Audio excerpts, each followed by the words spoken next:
Acceleration and rolling friction. Rolling friction नई चीज है। In rolling motion on inclined plane, मतलब इंक्लाइंड प्लेन पर कोई ऑब्जेक्ट रोल कर रहा है इस तरह से। आपको इसकी दो चीजें निकालनी है, क्या क्या? एक्सेलरेशन और रोलिंग। ध्यान से अच्छे से समझना। ये बताइए इसका वेट कहां लगेगा? Downwards mg। सरफेस पर 90 डिग्री क्या होता है? Normal reaction. इसे समझ लीजिए। हम जिस सरफेस पर खड़े हैं हम उस पे क्या करते हैं? एक्शन। और वो सरफेस हम पर 90 डिग्री से क्या करता है? रिएक्शन। Action, reaction. तो कोई भी सरफेस हो वो हमेशा 90 डिग्री से क्या लगाता है? Normal reaction. अब अगर सरफेस ऐसा है, इंक्लाइंड है, पहले ऐसा था तो ये थी नॉर्मल रिएक्शन। अब सरफेस ऐसा हो गया तो नॉर्मल रिएक्शन ऐसी रहेगी 90 डिग्री पर। क्लियर? बॉडी का वेट कहां लग रहा? नीचे। नॉर्मल रिएक्शन 90 डिग्री पर। इस mg को हमें कंपोनेंट्स में डिवाइड करना है। कैसे करेंगे? ये लाइन थोड़ा सा पीछे लाए, ये थीटा है तो ये भी थीटा होगा। कैसे होगा? ये थीटा तो ये 90, तो ये 90 माइनस थीटा, तो ये कितना बचा? थीटा। भाई ये 30, ये 90, तो ये 60, तो उसके बगल वाला 30, जो ये वही। mg का ये कंपोनेंट क्या हो जाएगा? mg cos theta. और ये कंपोनेंट क्या होगा? mg sin theta. इतना आप लोगों की समझ में आया? कहीं कोई डाउट नहीं?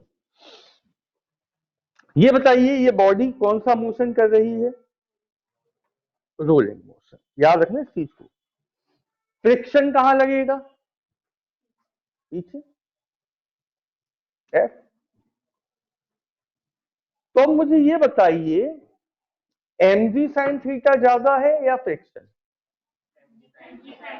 तभी तो बॉडी नीचे आ पा रही। तो हम क्या लिखेंगे?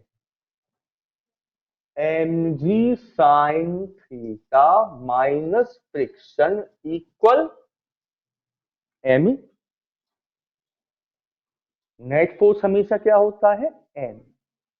जब भी body motion in a straight line करेगी तो इक्वल में हमेशा क्या आएगा? m।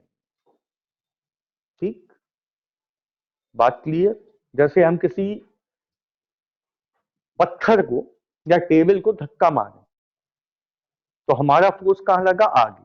मान लो 50 न्यूटन का फोर्स लगाया तो 50 newton minus friction. Friction oppose भी तो करेगा उससे।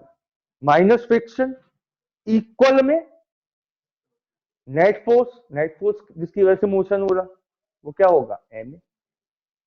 50 न्यूटन लगाया, 10 न्यूटन फ्रिक्शन लग गया, अपोज कर गया, तो नेट फोर्स जिसका मोशन हुआ वो कितना है? 40 न्यूटन ही तो है। वो 40 न्यूटन क्या है? आप समझ में आई बात? तो जब भी कोई body motion in a straight line करती है तो नेट फोर्स क्या होता है? m। इसको दे दी हमने इक्वेशन फर्स्ट। अब हम बात करेंगे सबसे पहले फ्रिक्शन की। क्या ये नॉर्मल फ्रिक्शन है जैसा होता है या अलग है कुछ? ये अलग है। क्यों? क्योंकि मोशन कौन सा हो रहा? इस फ्रिक्शन को कहते हैं रोलिंग फ्रिक्शन। ठीक। बॉडी कैसे घूम रही, रोटेट कर रही, गोल घूम रही, तो टॉर्क लगेगा उस पर। रोटेशनल मोशन में जब कोई बॉडी रोटेट करती है तो उस पर क्या लगता है, टॉर्क। टॉर्क का फॉर्मूला क्या होता है, F into R, force into यहां रेडियस होगा आर। जो भी बॉडी रोल करेगी उसमें क्या होगी, रेडियस, रेडियस का सिंबल कैपिटल आर। और टॉर्क ही होता है आई अल्फा, अगर आपको याद हो, ठीक। कोई डाउट यहां तक, पक्का। अब बताओ आई को क्या लिखूं, एम आर स्क्वायर के एम के स्क्वायर, एम के स्क्वायर लिखूंगा, तो आई की जगह क्या आ गया,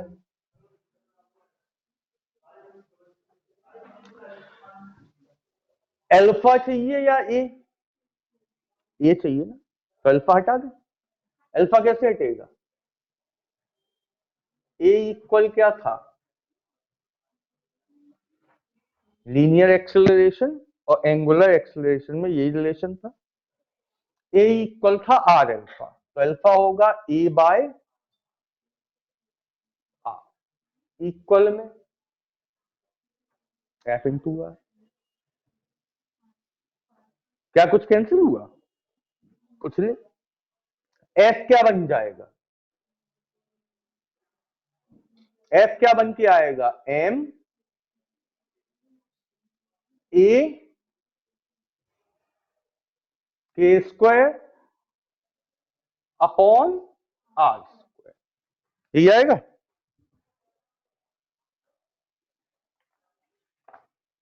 बताइए इस फ्रिक्शन को हम क्या कहते हैं, फॉर्मूला फॉर रोलिंग फ्रिक्शन। अगर हमसे पूछा जाए रोलिंग फ्रिक्शन का फॉर्मूला क्या है, तो ये। अब ये वैल्यू रखेंगे हम यहां, तो क्या बन के आएगा,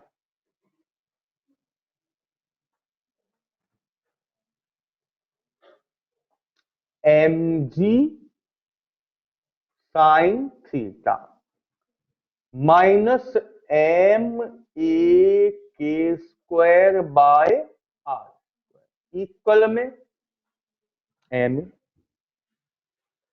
हमें क्या चाहिए, एक्सेलरेशन, कितनी जगह पर है,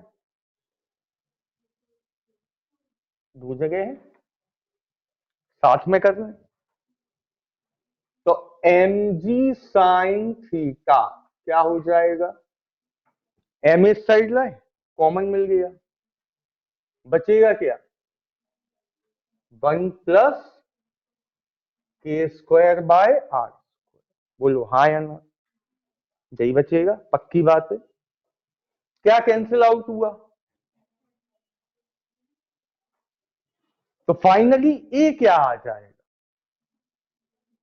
एक्सेलरेशन का फॉर्मूला क्या आ जाएगा, जी साइन थीटा अपॉन 1 प्लस के स्क्वायर बाय आर। ये फॉर्मूला सिर्फ और सिर्फ तब लगेगा जब बॉडी इंक्लाइंड प्लेन पर क्या कर रही हो, rolling motion. Most important derivation है ये।